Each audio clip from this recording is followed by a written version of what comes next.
اعوذ باللہ من الشیطان الرجیم، بسم اللہ الرحمن الرحیم۔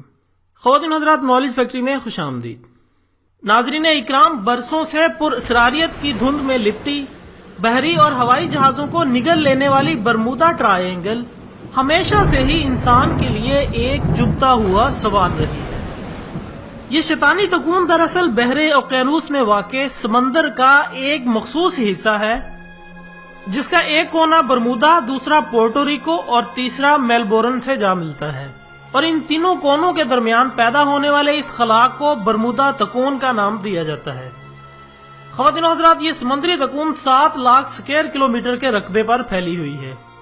کہا جاتا ہے یہاں بے شمار ہوائی اور بحری جہازوں کی گمشدگی کے واقعات پیش آ چکے ہیں، جنہیں ڈھونڈنے کے لیے دوسرے جہاز گئے، وہ بھی حیرت انگیز طور پر غائب ہو گئے۔ یہ جہاز اور ان پر موجود افراد کہاں گئے؟ کیا اس تکون سے گزر کر وہ کسی دوسری دنیا میں پہنچ گئے، یا کسی شیطانی قوت نے انہیں اس دنیا کی نظروں سے اوجھل رکھا ہوا ہے؟ ان سب سوالوں پر بات کرتے ہیں، لیکن اس سے پہلے میں نئے آنے والے تمام ساتھیوں سے گزارش کرتا ہوں کہ چینل کو سبسکرائب کر کے بیل آئیکن کو دبا دیں، یوں آپ کو ہماری ہر نئی ویڈیو کا نوٹیفیکیشن ملتا رہے گا۔ ناظرین اکرام، اس تکون کے بارے میں افواہیں فلائٹ 19 کے غائب ہونے سے پھیلنا شروع ہوئیں۔ یہ امریکن نیوی کے 5 بمبار طیارے تھے جو 5 دسمبر 1945 کو اٹلانٹک میں معمول کے مشن پر نکلے، مگر جب یہ برمودا ٹرائینگل کے اوپر سے گزرے تو یہ 5 طیارے پر اسرار طور پر غائب ہو گئے، جن کے آثار یا عملے کا نام و نشان باقی نہ رہا۔ اس حادثے کے بعد اس شیطانی تکون کو فروغ دینے کے لیے ہر ایک نے بڑھ چڑھ کر حصہ لیا۔ مثلاً کچھ علماء کرام کی طرف سے اسے اسلام سے بھی جوڑنے کی کوشش کی گئی، اور کہا گیا یہ برمودا ٹرائینگل دراصل دجال کا گھر ہے۔ اس نظریے کی بنیاد اس پر قائم کی گئی کہ برمودا تکون چونکہ پانی کا حصہ ہے اور دجال کا تخت بھی پانی پر ہے۔ لیکن ناظرین کرام، یہ نظریہ کئی وجوہات سے ناقابل اعتماد ہے، کیونکہ قرآن اور حدیث کی روشنی میں ایسا کوئی واضح اور صریح ثبوت نہیں کہ برمودا تکون دجال کا مسکن ہے، بلکہ صحیح حدیث کی روشنی میں اس قدر وضاحت ہے کہ دجال کا خروج مشرق سے ہوگا اور اس کا تعلق یہودی قبیلے سے ہوگا۔ اس کے علاوہ کسی بھی حدیث سے یہ ثابت نہیں ہے کہ دجال کا تخت پانی پر ہے۔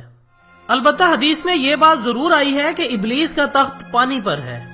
دجال اور ابلیس میں بہت فرق ہے، کیونکہ دجال انسانوں میں سے ہے اور ابلیس جنوں میں سے، تو یہ بات کہنا غلط ہے کہ برمودا ٹرائینگل دجال کا گھر ہے۔ خواتین و حضرات، بعض لوگوں کا یہ بھی خیال ہے کہ برمودا تکون یہود و نصارہ کی ایک سوچی سمجھی منصوبہ بندی ہے، جس کا مقصد لوگوں کے ذہنوں اور دلوں پر ہیبت طاری کرنا ہے۔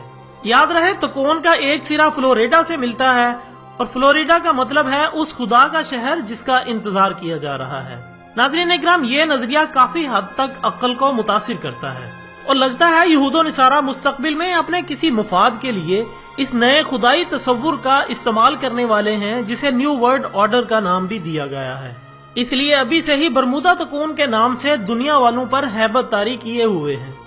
خیر ناظرین، بعض لوگوں کا کہنا ہے کہ وہاں اسلحہ کا ایک بہت بڑا ذخیرہ موجود ہے، اور اس جگہ کو شیطانی تکون اس لیے قرار دیا گیا تاکہ لوگ اس جگہ سے دور رہیں، اور یہی وجہ ہے کہ تقریباً 400 سال سے ان جزیروں میں کوئی انسانی آبادیاں اختیار کرنے کی کوشش ہی نہیں کی گئی۔ خواتین و حضرات، جب یہ شیطانی تکون سائنسدانوں کی نظر میں کھنگالی گئی تو انہوں نے کہا کہ اس شیطانی تکون کی پر اسراریت سچائی سے زیادہ من گھڑت کہانیوں پر مشتمل ہے، اور سمندر میں ہونے والے بہت سے ایسے واقعات بھی اسی تکون سے منسوب کر دیے گئے جو کسی اور جگہ ہوئے تھے۔ یہی وجہ ہے کہ سنجیدہ سائنسدانوں کے مطابق برمودا ٹرائی اینگل میں کوئی پر اسراریت نہیں، بلکہ اس کی شہرت خود انسان کی اسرار پسندی کا نتیجہ ہے۔ ان کے مطابق وہاں جتنے بھی حادثات پیش آئے وہ تیز ہواؤں اور بدماش لہروں کی وجہ سے تھے۔ اسے ایک شیطانی سمندر کے نام سے منسوب کرنا ایک غلط مفروضہ ہے، کیونکہ وہاں روزانہ سینکڑوں جہاز آج بھی آمد و رفت کے لیے گزرتے ہیں۔ خواتین حضرات، آپ سب سے گزارش ہے کہ ان من گھڑت باتوں سے بچیں اور دوسروں تک یہ ویڈیو پہنچا کر ان کے نظریات درست کرنے میں ہماری مدد کریں۔ خواتین حضرات، اس کے ساتھ ہی آج کی ویڈیو کا اختتام ہوتا ہے۔ ایک نئی ویڈیو کے ساتھ دوبارہ حاضر ہوں گے، تب تک کے لیے اجازت دیجیے گا۔ اپنا دوستوں، رشتہ داروں اور گرد و نواح کے تمام لوگوں کا بہت خیال رکھیے گا۔ اللہ حافظ۔